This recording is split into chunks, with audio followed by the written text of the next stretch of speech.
Welcome to the Buffalo Sports Conversation Room. I'm your host, Jamie Malloy, and I'm ready to talk divisional playoff weekend. But first, let's bring on my co-host, Mr. Joe Dalio. Hey, Joe, how you doing, man? Is everything okay? Everything is good. Yes. Glad to be here again. Hope you're doing well. Hope all our watchers and listeners are doing well. Feeling good. And, it's actually raining here in Buffalo instead of us getting 5 feet of snow. So I'll take it. It's 45 degrees. Things are turning here. So I'm feeling good. Yeah, and in terms of our weather, it's supposed to get up into the 40s either tomorrow or Thursday, which is good too, Thursday or Friday. So it's turning here as well. So that's a good thing. So, are you ready to discuss the divisional playoff weekend? I certainly am. I think we got a lot of good things to talk about.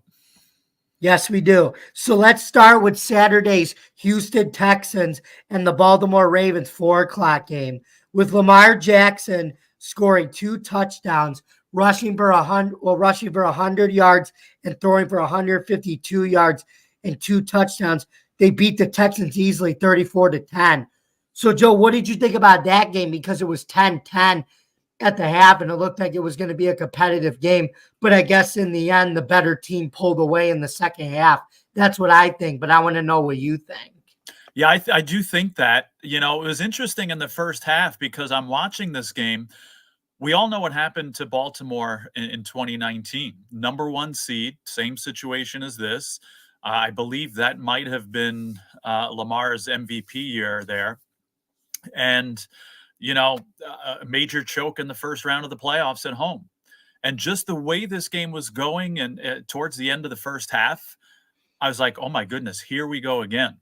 And it sounded awfully quiet. In the beginning of that game, I was commenting to people. I said, so far, this has to be the loudest crowd of the playoffs. The fans were pumped. Everybody was ready to go. And then, again, as it got later in the first half, it got awfully quiet in Baltimore. And I felt like people are thinking the same thing that I was thinking. It's like, can this be happening again? But excuse me, the Ravens answered that with an astounding no. I saw 2 things take shape here. I saw a championship team, or a team that people are saying is a championship team, play like one. I saw a quarterback who people are talking about being an MVP play like one. Lamar Jackson just took over the game, and he wasn't about to let this team lose. In fact, I heard that in the locker room, it was him that really spoke up and said, guys, this isn't happening again, meaning another choke in the first round. He probably said, we're not the Dallas Cowboys. No, I'm sure he didn't say that, but I had to throw that in there. But, and I apologize to Cowboys fans. But anyway, I heard that it was him that said, look, we're better than this. We're a championship team. We're not losing this game. Let's go, wake up. And that's exactly what happened. So that's what you need in a leader and an MVP. The Ravens defense played like the Ravens defense, this historically good defense, really showed up in the second half. I don't think Houston played poorly. I just think they were overwhelmed by, again, a championship caliber team. So, Houston has a lot to be proud of, nothing to be ashamed of. Even in this game, again, they lost by a lot here, by 3 touchdowns, but basically, they were just overwhelmed by a championship caliber team. Yep, the Ravens looked like they got back to the defense of the 2000 defense with Ray Lewis and all the guys back then. And Houston's got a lot to be proud of with C.J. Stroud in his first year. Now it's just going to be about him taking another step forward and not having a sophomore slump. But congratulations to you, C.J. Stroud. You deserve everything you got in this first season, young man. It was well played. Exactly. I completely agree with that. Okay, so now moving on to the 8:15 game, the Green Bay Packers at the San Francisco 49ers match. With the loss of Deebo Samuel in the first half, the 49ers still came back and beat the Packers while trailing 21-14 at the end of the third quarter. San Francisco scored twice after that to finalize the score to 24-21. Now, Joe, I picked Green Bay to upset San Francisco, and it looked like that was going to happen. But Right. it came down to the kicker missing the field goal there. But in all fairness, did you really think that Green Bay had the chance to beat the 49ers? I thought they had a chance. Before the game, I thought they had a chance. I think I picked San Francisco to win by about 8 points or so, I think. But I tell you what, I got tired towards the end here, and I'm watching this game, and just San Francisco couldn't seem to get things together. And I got really tired, and I went to bed, and Green Bay was winning this game. They were winning, I don't remember, 21-14 or something It was along those. 21-14, yes. It was 21-14, and I went to bed convinced that wow, Green Bay pulled off the upset here. But the Santa Clara 49ers, woke up and didn't play their best game, but that's another caliber of a championship or another quality of a championship caliber team. We saw one championship caliber team totally dominate, and we saw another one that didn't exactly play their best game, but figured out how to get it done and how to win. And, whether they win by 3 points or 3 touchdowns, we've said it all along, right? A win's a win. And, kudos to the 49ers for getting this done. Kudos also, again, we were just talking about the Texans and how they have a lot to be proud of and nothing to be ashamed of. How do you think Green Bay Packer fans feel here? They might have another computer gold mine or quarterback gold mine on their hands here. Jordan Love really broke out second half of the season, upset the Dallas Cowboys, almost upset the Santa Clara 49ers. And if you're a Packers fan, I think you have plenty of optimism going forward with this team. Yeah, I definitely think you do. You hit it right on the nail. Jordan Love played well in the second half of the season. He looked good. The problem was it came down to Carlson missing that field goal. Right. I don't know what it is with kickers now. I mean, I get it. They're going back to soccer style kicking like it was back in the day, but it seems like now you can't even get up to get a snack, and you have to get nervous when they have to kick a 25 to even 40-yarder. Yeah. Why? Was there another game where the kicker made a difference and missed a field goal? Yeah, but we'll get into that later. Okay. Let's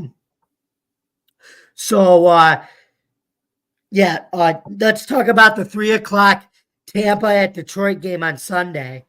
The Lions showed that they were the better team. We finally go into the NFC Championship game for the first time since 1991 and beating the Bucs 31-23. Joe, did you see this coming? Because I feel like that it's a week-to-week league because Tampa's defense totally dominated a weekend Eagles offense, and they looked fast coming off the line. But then the next week, they too were dominated by a Detroit physical offensive line and a great running game and even a great passing game from Jared Goff and a superstar tight end and rookie Sam Laporta. So what are your thoughts on this? Yeah, no, I had picked Tampa Bay to win this game. This was my upset pick, and I thought the Buccaneers would win it. I promise my audience, I do know a lot about football. All right. But based on my predictions of the Lions from the beginning of the season all the way through the playoffs, they're making me look like an idiot. Now, again, my hat's off to them. I like the Lions. I wouldn't mind seeing them in the Super Bowl. But again, they've made me look foolish all year in my predictions. So, this is one game, though, where I liked how the Buccaneers stayed in it, and here's Baker Mayfield at the end of the game here with a chance to lead his team and really make a mark in these playoffs. I thought he had a chance to do it, and I'm thinking this guy's fully capable. Of course, he threw the interception there, and that put an end to it. But you know, same thing as we were just saying. If you're a Buccaneers fan, this is a disappointing loss. But if Baker Mayfield plays like this, you have hope for next season too. So, they were in this game. They had a chance, but the Lions just played that same consistent football. They have a coach that likes to take chances. Sometimes he's right, sometimes he's not. But you got to give credit to the way the Lions have played, and they certainly deserve to be in the NFC Championship game. Even for so-called experts like me that didn't have them close. I'm telling you right now, they deserve to be there. And if they end up making the Super Bowl, they will deserve to be there too. We'll talk about realistically what we think is going to happen versus what is really going to happen in that NFC Championship game later on to see if the Lions will go to the Super Bowl. But now, actually, guess what? Let's move on to the final game, the 6:30 game, Kansas City Chiefs at the Buffalo Bills in Orchard Park. With Tyler Bass missing a late field goal, wide right. How many times have we had to hear that? As soon as I heard that, I cringed. I cringed too. That would have tied the game. The Chiefs squeaked it out 27-24 to advance to the conference championship game. But let me tell you something, Joe. You can't really, I don't think you can clam Tyler Bass 100% for that. I mean, there were plays that could have been made. There were one or two plays by Stephon Diggs that could have been made there at the end of the game. That drop was huge. And if that happened, it would have never even came down to Tyler Bass kicking the field goal. Right. And I completely agree with that. I mean, yes, he could have made a difference, and it was a clutch kick that he missed, and the Bills lost as a result. But, the poor guy's taken a lot of flack, and I think a lot of it, like you said, is unnecessary. There's so many other things that could have happened. How come nobody's talking about drop passes in the end zone? How come, people aren't, talking about other mistakes that the Bills made? They all add up, and, it's a team effort. Now looking at the positive here, and we said this backstage, and I've told a ton of people that I've talked to during the week the same thing, and I'm sure a lot of other Bills fans are thinking this. If you would have told me in the middle of November that the Bills were going to win the AFC East and win a playoff game and potentially almost win another one to go to the AFC Championship, after laughing at you, I would have said, you know what, sign me up. I'll take it. Because at that point, in the middle of November, this team was going nowhere. They certainly weren't even a playoff team, never mind a division-winning team. So the fact that they got this far, I think, says a lot. And the Bills organization, the Bills fans should be very proud of this team, and coming back to where they were, and I even compare it to last year. Last year's loss, I think, was a lot more disappointing than this, just because I feel like the Bills hardly showed up to that game against the Bengals, whereas this game, I thought the Bills came out and showed up and played hard and really went out on a much better note this time around.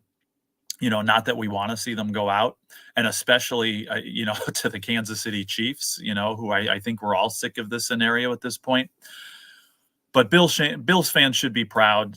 Bills players, coaches, everybody as part of the organization should be proud of this team. I think the biggest key in this game, what I was looking at everything, is the biggest thing of all, as far as the Bills losing this game, is something that I haven't heard people talk about a lot, is their inability to get to Patrick Mahomes. It's easier said than done, of course. And we could sit here and talk and say, hey, come on, you had to get to the quarterback, and why couldn't you? Ask that to, hundreds of other defenders too, when it comes to Mahomes. It's much easier said than done. But he was under very little pressure. I mean, they were unable to get any sacks. I think had they been able to get more pressure on him, then of course, Mahomes is going to be much more likely to make mistakes. And, he didn't make any mistakes. He had like 131 quarterback rating, I believe, and played almost a flawless game and played like a true leader that we've all seen, that this guy is. Sixth season in the league, sixth straight AFC championship game. Hats off to him. We don't want to say it, and we certainly don't want to be having this conversation, but I mean, you can't ignore that. That this guy is perfect as it comes to making AFC championship games, and if he keeps doing this, we're talking GOAT, we're talking things like that. I know we got a long way to go. I heard this conversation on the radio, which is reminding me to discuss it now. Way too early for that conversation because some guy named Brady still has that distinction. But you got to give hats off to the Chiefs here and Mahomes.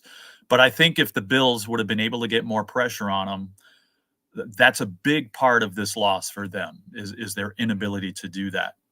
Now, some defensive performances here were good.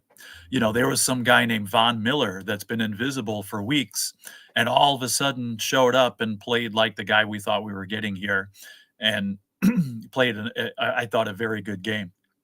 Dotson with 8 tackles and Jordan Poyer. Hopefully it's not his last game as a Buffalo Bill, but if it is, I mean, he certainly went out on a high note. 8 tackles, showed up, played like the veteran that he is. Micah Hyde played a good game too.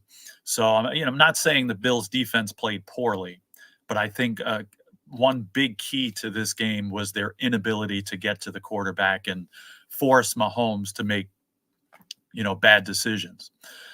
What else was I going to say about this game? It's only the second one that the Bills ran for over 100 yards this year that the Bills lost. The other one, of course, was that infamous Denver Broncos game. But, I mean, the Bills had a very good rushing game. In fact, James Cook was almost unstoppable, in the first half. I thought that's how the Bills were going to win this game, was the Chiefs' inability to stop the Bills' run. But kudos to them because they figured something out. Because all of a sudden, the Bills couldn't run the ball in the second half. Or at least, when they did run the ball, it certainly wasn't as effective as it was. So give Spagnuolo and the Chiefs defense a lot of credit for that, on the fact that they figured something out and they made adjustments that the Bills were not able to run the ball down their throats like they were in the first half. So, I said a lot there and I'm a proud Bills fan still. Again, it's if you're going to lose, you're going to lose to good teams with good efforts, and that's certainly what happened. And I think we can be optimistic. There's a lot of questions that we can talk about and discuss, but we'll save those for later on. And I think we can say that the Bills certainly didn't go down without a fight here, and I think we should all be proud. And I said a lot and I saw a lot, but I'd certainly be curious to what your take is on this game and. If there's anything different that you saw there. I agree with you. We should have gotten more pressure on Mahomes. Mm-hmm. Stephon Diggs had a key drop at the end of the game. Unpopular opinion, but I think we might have to. He's one of the guys I think we may have to move on from next year to save cap space. Mm-hmm.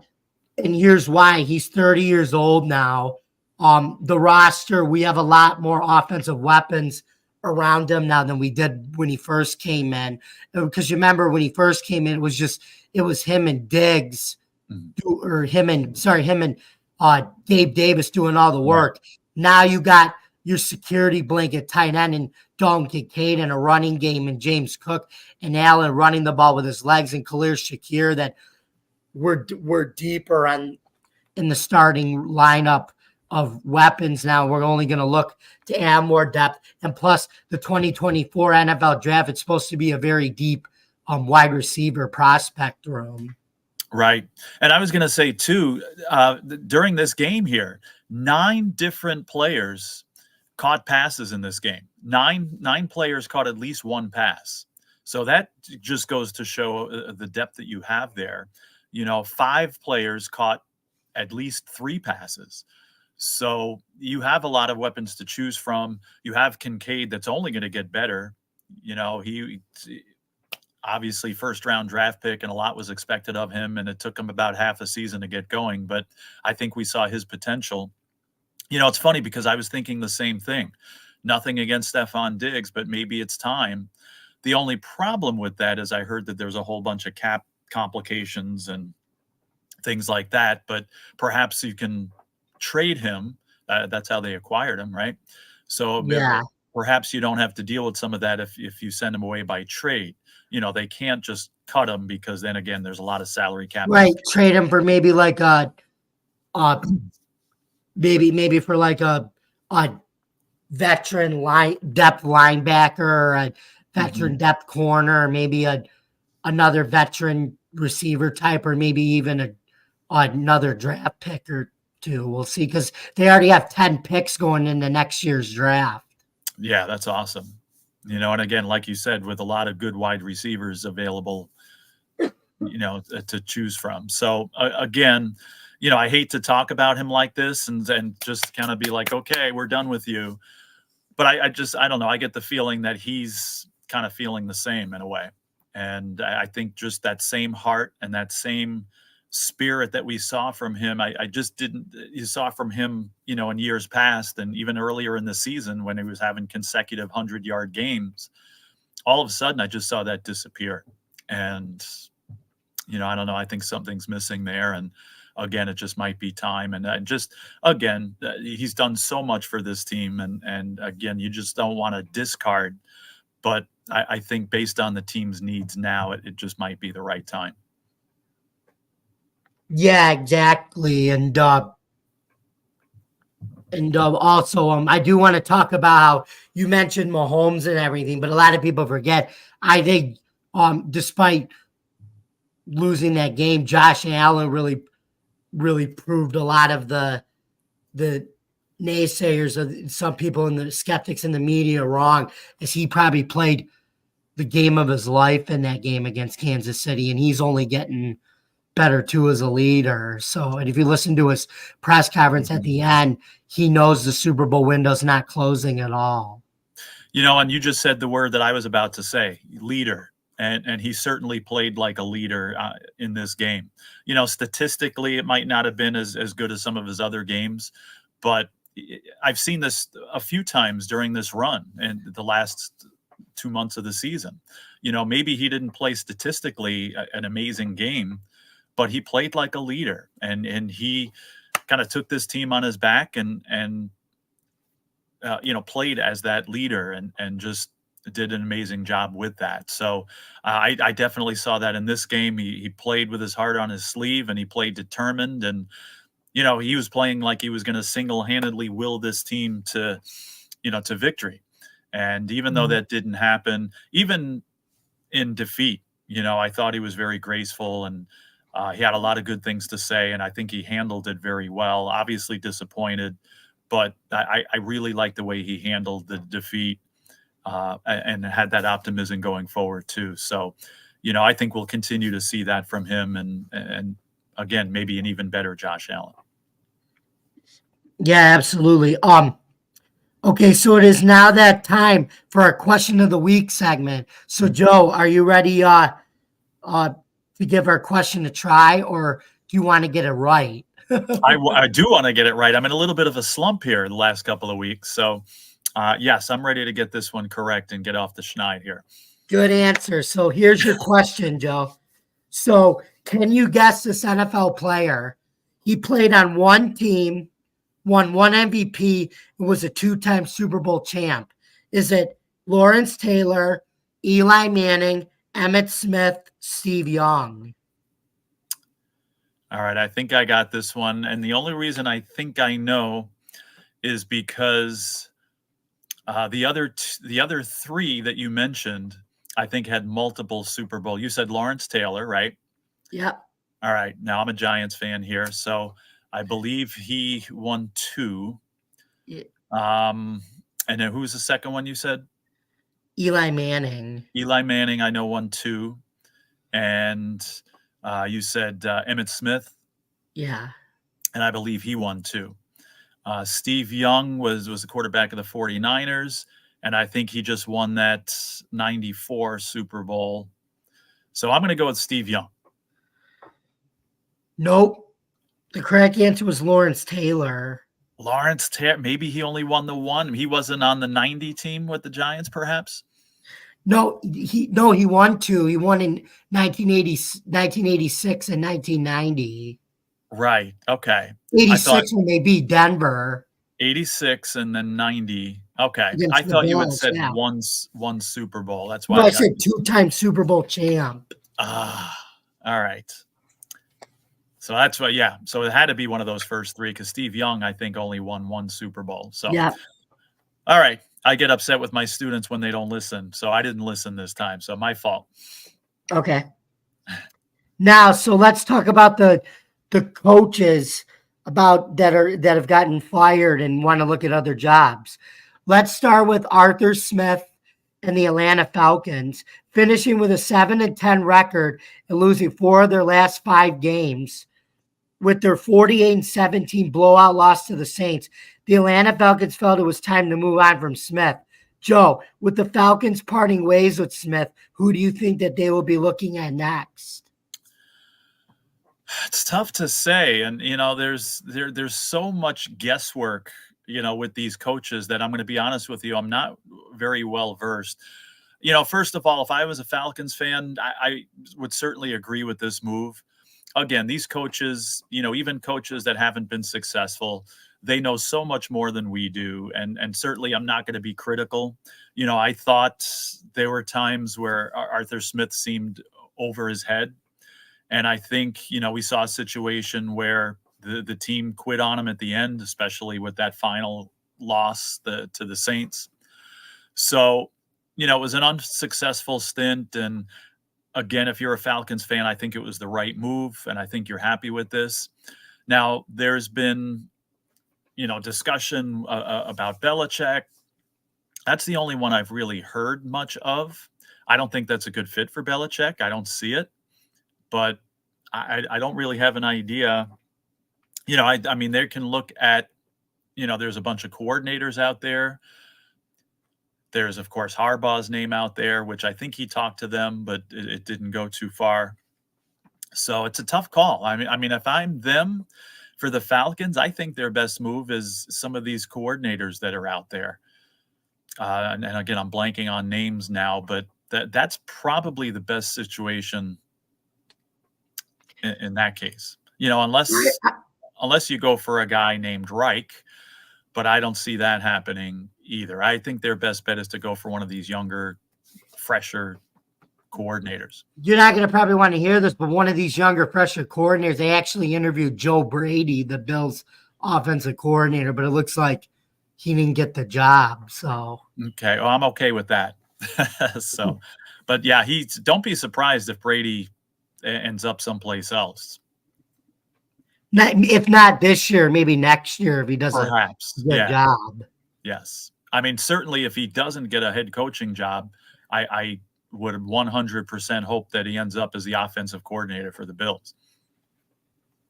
It looks like that's pretty much going to happen because he hasn't gotten offered by any other team. The Falcons were the ones that gave him the only interview. But okay. I actually think Belichick can be a good fit, but you're going to have to draft a rookie quarterback for that to work. Right. Or you're going to have to get a stopgap veteran in free agency too, whatever, 1-year deal, whatever. So, right. So anyway, let's take a look at Mike Vrabel and the Tennessee Titans, finishing with a record of 6-11 this season and going through a 7-game losing streak last year. Vrabel still favored better than not. Despite saying goodbye to him, he is predicted to be very sought upon by many teams. Joe, what teams do you see looking at him? It's a tough call too, because first of all, I love Vrabel as a coach. I hate playing against him because he does an amazing job. He knows how to fire his team up. Just the way things ended in Tennessee, with them knocking Jacksonville out of the division and out of the playoffs. I think that's just typical of what you would see from Vrabel there. So he's been linked, of course, to the Patriots coming from there. What about a place like, I don't know, Seattle? Because things are established there. I mean, Seattle was very close to making the playoffs. I don't know if they have people in mind there, but I think that would be a good fit for him. Just the way the team is set up, the way, you had that fire, from Seattle's coach there for so long here, from Pete Carroll. And I think Vrabel's almost the same mold, if I could say that. So if I'm thinking places, I don't know if this is going to happen, and I haven't paid too much attention to who's talked to who, and if how many interviews have gone on, and what teams are looking for. So forgive me for that. But as I think about it offhand, I said, you know what, that Seattle might be a good fit, and he might be a good fit for the Seahawks. The Seahawks might be a good fit for him. If I had to pick a place and guess, I like Seattle for him. I think it does make sense because, like you said, cut out of the same mold with Pete Carroll, prides himself on having a strong defense with a complementary offense, and Vrabel's the same way. He's a defensive guy, could continue to help build the defense in Seattle. They're also getting the most out of Geno Smith there. So right. But another guy who I think could end up being at Seattle's Aaron Glenn, too. That's true. Another defensive guy who can build a defense in Seattle, but may want to could work with Geno Smith at quarterback. So those are two options there. But yeah, I could see Vrabel going to Seattle, like you said. So now let's move on to Ron Rivera and the Washington Commanders. Finishing with a 4-13 record this season and struggling to make the playoffs 3 years in a row. Rivera's 4 years with the Commanders has run its course. Joe, who do you see Washington looking at next for its next head coach? That it's a tough call, and I don't think Rivera did a horrible job. I mean, everybody seemed to have him out of town halfway through the season, and I never understood that. I guess, yes, Washington didn't play to their potential. And, again, he didn't seem to have answers, especially towards the end there. I didn't think Ron Rivera did an awful job there. I thought, he was decent. And again, as far as his future, I really don't know. Now, as far as Washington is concerned, I think maybe we were just talking about Seattle going in the same mold type of thing. I think Washington should go in an opposite direction. You kind of had a little bit more of an old-fashioned coach in there, and it's a tough call. If I'm them, I kind of go Atlanta's route. Maybe go for some of these fresh coordinators that are out there. And again, I apologize, I don't have names, but I think unlike Seattle, you go outside the mold that you've had for the last few years and try to get something fresh in there. Yeah, I was hearing about Dan Quinn as he just completed his second interview with the Commanders today. Okay. That's almost, I don't know, same mold as Rivera in a way. But, I know I've heard Dan Quinn being linked to Seattle that we were just talking about too. That I've heard about and how they were pursuing him. And I don't know if he was already there. He was a defensive coordinator for Pete Carroll when they won the Super Bowl. That's right. So that's why his name has come up there. So, yeah, I mean, you can't go wrong with Dan Quinn, I don't think. But I think if I'm Washington, maybe go a little different, go a little outside the mold, and again, one of those fresh coordinators that are possibly out there. Maybe promote Eric Bieniemy. That's what I read my mind. I was just about to say there's some guy named Bieniemy out there that deserves a coaching job. He was the offensive coordinator this year. That's right. So he knows the system. I think, honestly, that would be a great fit for them. And again, Bieniemy deserves a head coaching job. Why not? I think that would be actually the best choice, in my opinion. Yeah, I agree with that as well. So now turning our attention to Frank Reich and the Carolina Panthers. Finishing with a record of 2-15, it's pretty clear that it'll be hard for the franchise to find a talented coach. With an owner who has fired 3 coaches already mid-season, having to coach the league's worst team, and with the uncertainty of quarterback Bryce Young, who's going to want this job? Joe, who do you think the Panthers should get for a head coach?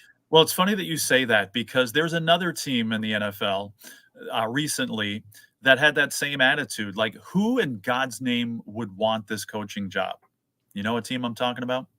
Jaguars, Jacksonville. Not the Jaguars, but they're in the same division. Oh, Houston. Right? Getting a job with Houston would be like coaching hell, right?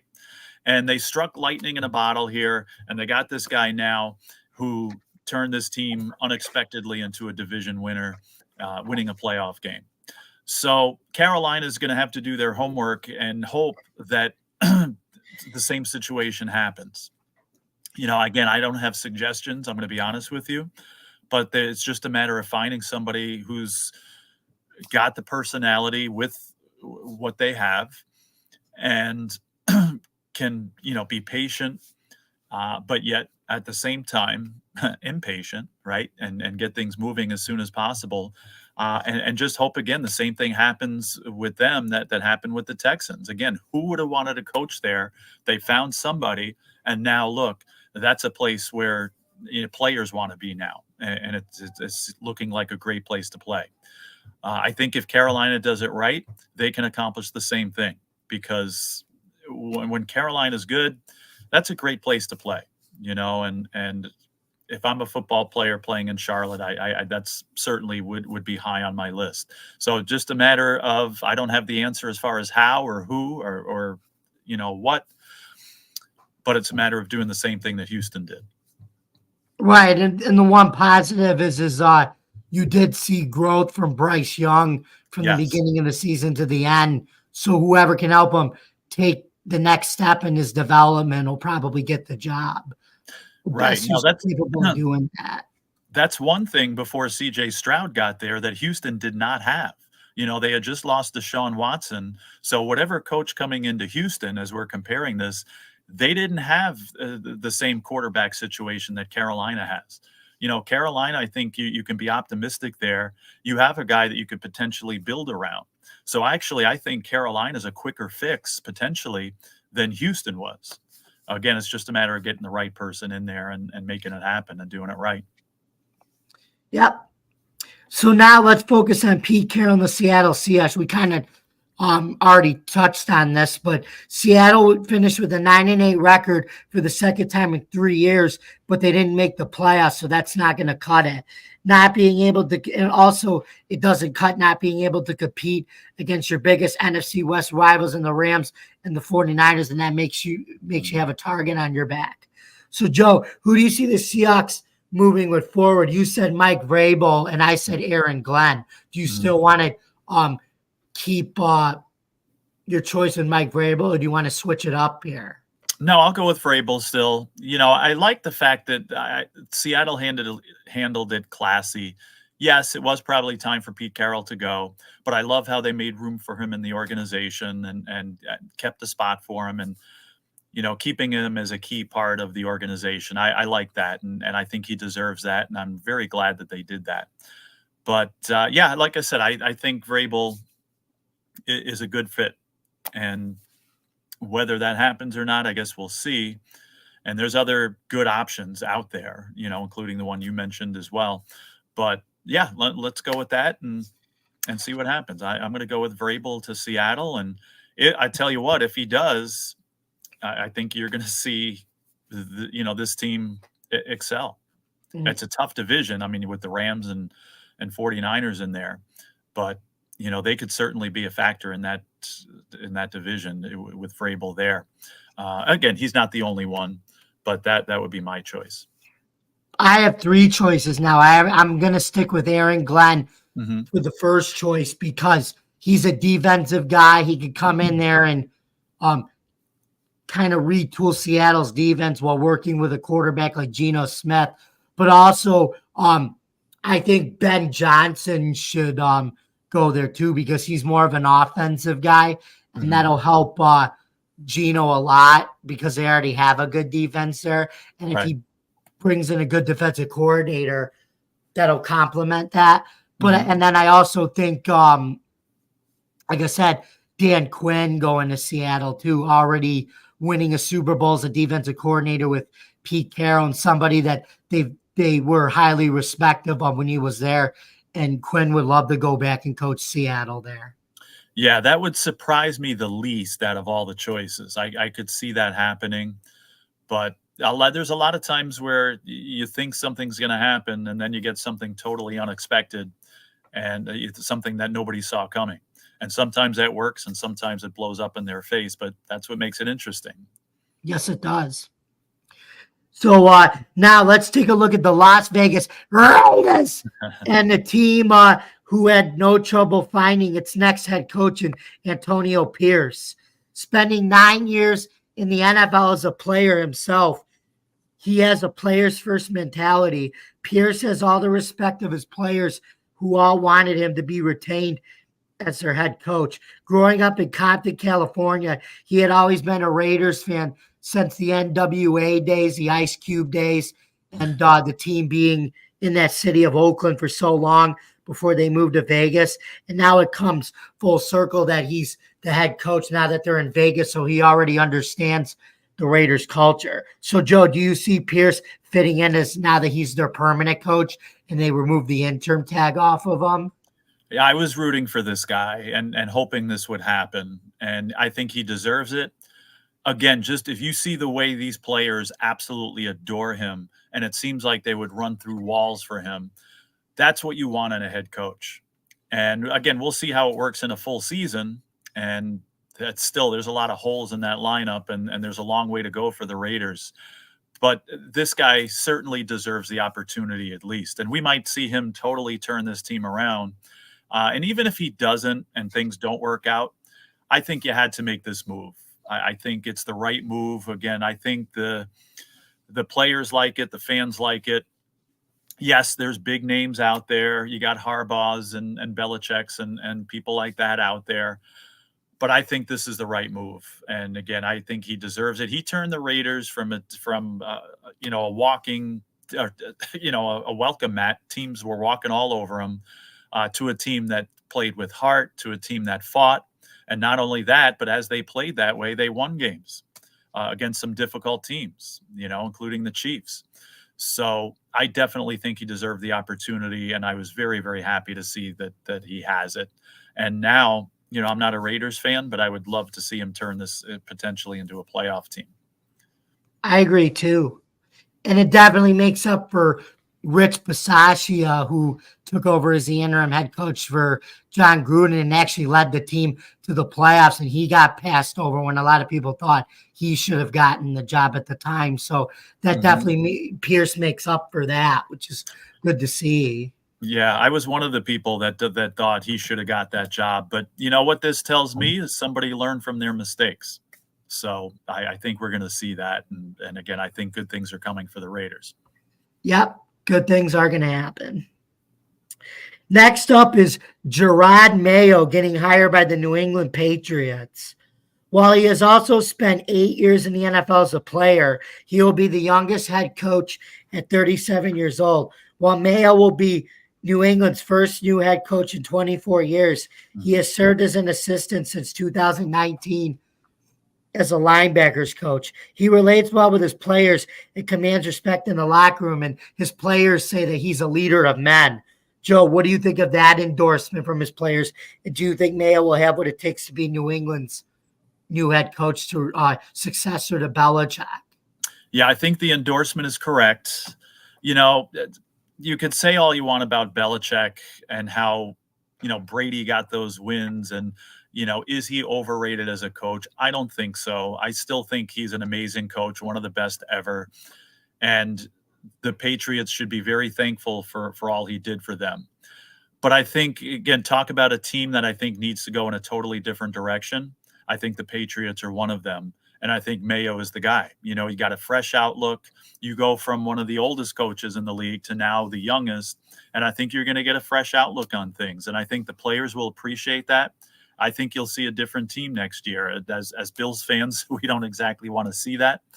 But, I think he definitely deserves the opportunity. And if you want the truth, I think he's the perfect guy for that job. You heard Vrabel's name being mentioned for that job at first. It was logical because he came from there.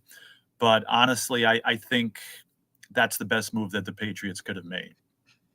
Yeah, exactly. He brings a fresh look, and they're going to play great defense under him, just like they did under Belichick. But I think they're going to have to draft a rookie quarterback for him to develop because it's his first head coaching job. I agree with that. So now it looks as if the Tennessee Titans are on the brink of hiring offensive coordinator Brian Callahan, who is the son of NFL offensive line coach Bill Callahan. He was the offensive coordinator of the Cincinnati Bengals, guiding Joe Burrow to the Super Bowl against the Rams and also the AFC Championship game twice against the Chiefs. And now he will be bringing with him his quarterback skills to help second-year Will Levis. And it'll be interesting to see if he brings his along his father, Bill, to be his offensive line coach along with him from Cleveland. Bill has been Cleveland's offensive line coach since 2020 with a top 10 rushing offense for 3 out of the 4 years. Joe, do you think that Brian Callahan will be a good fit for the Titans? Because like you would say here, the Titans need to go in a different direction. Vrabel was a first-time head coach, but he was a little bit older, and now they're going to another young coordinator here. Yes, he's one of those fresh new coordinators that, head coaching candidates that we were just talking about not too long ago here. And I think he's a very good fit. You got this guy Levis as quarterback who, we've talked about throughout the season and how, you could see him progressing and how there's a lot of optimism for the Titans here going in a different direction. So to have him as your quarterback and to have a guy like this that can certainly develop him. I mean, I think he should be credited for a lot of Joe Burrow's development. I mean, Burrow is a lot more naturally talented, I think, than Levis. But still, I think this coach had a lot to do with that as well. And I think you're going to see a difference in the Tennessee offense. You're going to see a new Tennessee offense because, again, it looks like Derrick Henry's not going to be there going forward. So you're switching gears there. But they do have some good receivers and, again, a good young quarterback. I think this would be the perfect guy for that job, and I think he is the perfect one to, again, a little fresh perspective. That's one team that, again, we just praised Vrabel a little while ago, but I still think he kind of wore out his welcome there, and I think that you got a fresh new direction to go in. This guy is the ideal candidate to replace him, I believe. He is, and then you also have a young second-year running back in Tajay Spears who played well sparingly as a rookie last year and got more playing time to split carries with Henry's as the season went on. So that'll be interesting how he does in the run game there next year. It'll be interesting. And, we're talking about head coaches, and I don't know if you were going to mention this. There's one head coach that was retained that I think is a big mistake. Any idea who I'm talking about? One coach, Mike McCarthy. Absolutely. We're going to be talking a year from now about how the Dallas Cowboys went 12-5 and lost in the first round again. I could see it. And again, they're liable to win the Super Bowl and prove me wrong here, but I think that was a big mistake for Cowboys management. I think, again, with these options out there, I don't know. I think it's a big mistake. And again, these guys know far more than I do, but I don't know. I disagree with that rehire, especially, again, if this was the first time that Dallas had lost in the first round like this, then I could say, all right, that's, give the guy some slack. But what is this, the third time now in 4 years that they've got bounced as a favorite at home? And again, how they dominated at home this year and were just absolutely unbeatable with, a three touchdown average difference against teams and then all of a sudden lose by that amount in the playoffs. I don't know. I think that's something you got to look at. But I'm not a Dallas fan, and they can do what they want. And if they keep losing, that's no skin off my back. I'll tell you what I think. I think it was more Dan Quinn completely forgetting how to stop the run against our Bills and completely forgetting how to stop the run against Green Bay and playing 6 defensive backs to stop the run and playing all the zone coverage. I don't think that helped either. But I think they wanted to get rid of Dan Quinn and maybe give McCarthy an ultimatum saying that this is definitely your last chance. And if you don't get it done, then you're gone. Okay. And I think and he did a great job calling the offensive plays too. Yeah, I'm sure you're right about that. If it was me, though, I would have lost patience with him at this point. Again, this is like the 3rd time it's happened. It's not the first. So, right. But again, we'll see. They're liable to be, we'll be talking about them going to the Super Bowl next year. Who knows? We could. I mean, Jerry Jones, the one thing that you know about him, he's very loyal with keeping coaches that agree with him for a long time. Because look at Jason Garrett. He was there for 10 years, and now you got McCarthy going on 5 years. Right. Jason Garrett was another one. Great guy, but I think he waited too long to make that move. Right. But anyway, though, moving on, reporters have also said that they were also close to signing that the Chargers were close to hiring Jim Harbaugh as their next time coach. So with all the success he's had in the NFL and college, most recently coming off a national championship drubbing of the Washington Huskies, and Kalen DeBoer, who was now hired by Alabama to be the successor to Nick Saban. Joe, do you think Harbaugh could come back to coaching in the NFL with success? I mean, look how well his brother's been able to do with Baltimore, and his brother might have a shot to win the Super Bowl this year.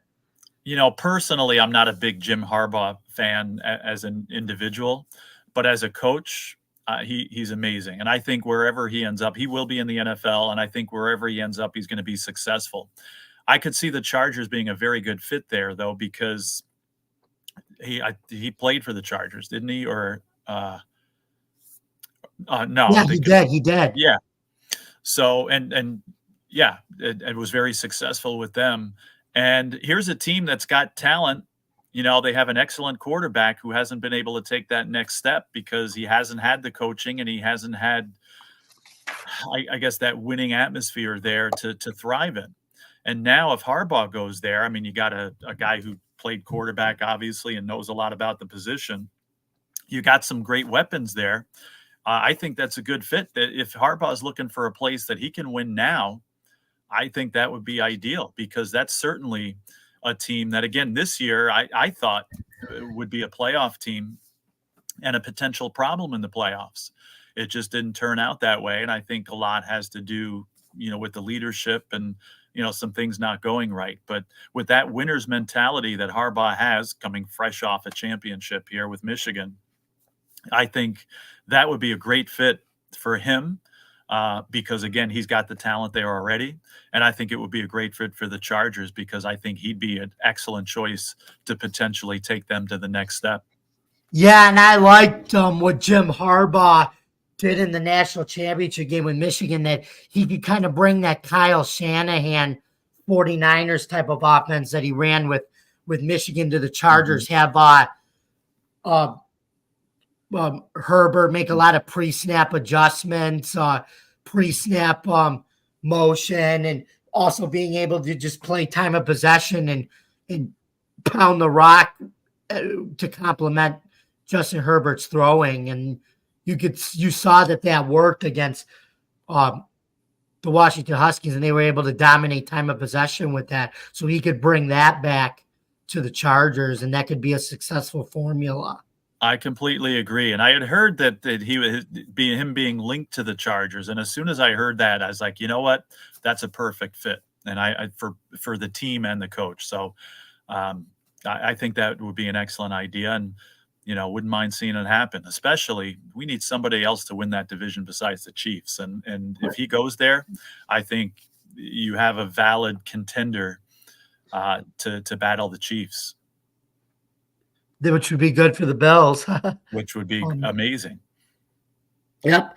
Anyway, it looks like we're coming to the end of our show now. So, Joe, where can we find you in the social media world on Tuesday, January 23rd, 2024? I'm on X Twitter. Now I'm gonna make some predictions before we go here too. And this is not rocket science, right? Ravens, 49ers in the Super Bowl. The Ravens game is going to be closer than people think. Ravens 24, Chiefs 20.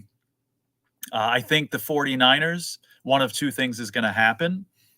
Either they get a wake-up call for this game against the Packers and they win by 10, or maybe this team's not as good as we think and they lose to the Lions and the Lions go to the Super Bowl. I say 28-20 49ers. We see Ravens 49ers in the Super Bowl. We'll talk more about that. Thank you, Joe. Now I'm going to say Raiders beat the Chiefs. Or it's not Raiders, Ravens. I got Ravens, Lions in the Super Bowl. I think Beautiful. The Ravens beat the Chiefs as usual. I think they squeak it out. I got them winning 31-24. Some reason I think the Lions are ready to go into Santa Clara and upset them. So I got Lions 27, 49ers 24. Excellent. And it's totally liable to happen. I mean, they've been making me look bad all year. I've been picking against them all year. So why not win again and get in there? I do think the 49ers beat them in again 28-20. But they're certainly Lions are certainly capable of getting there too. So are the Chiefs. We all know that, and I hope my nightmare doesn't come true. But again, the Chiefs are certainly capable of getting there as well. But I would much prefer to see Ravens 49ers. I think that would be a great Super Bowl. But I'm sorry to get off on the tangent here. I'm on X Twitter talking about football, talking about hockey, basketball, whatever you want to talk about on there. And that's where you can find me on social media. Yep. And then you can find me, yours truly, on Bill's Chat, one at Bill's Mafia Chat, and Jamie Malloy, the unbiased journalist at DJ Dog Tags on the Twitter X's. Twitter X, whatever you want to call it, and DefiantTakesFootball.com, where I'm currently writing stories about the Bills. I'm going to be writing an article about 5 changes the Bills should make this offseason after their playoff loss. I'm still going to be writing about Syracuse football if there's more recruiting stories coming up with Fran Brown. And for spring football, I just published a story about the USFL dispersal draft and what teams took away players from the teams that will not be participating in year 1 of this year's UFL. So thank you very much for listening. And remember, folks, playoff losses should never come down to the kicker. Jason Kelsey was celebrating with Bills fans by taking a shot out of a bowling ball. And the conference championship games are now set for this Sunday with a trip to the Super Bowl on the line. And to quote our friend Chris Berman, nobody still circles the wagons like the Buffalo Bills. We'll see you next week, folks, for next week. And we'll talk about if our predictions were right. And then we'll be previewing the Super Bowl. So have a good day. Beautiful. Have a good night, folks. Have a good night. Thanks for watching. Yep.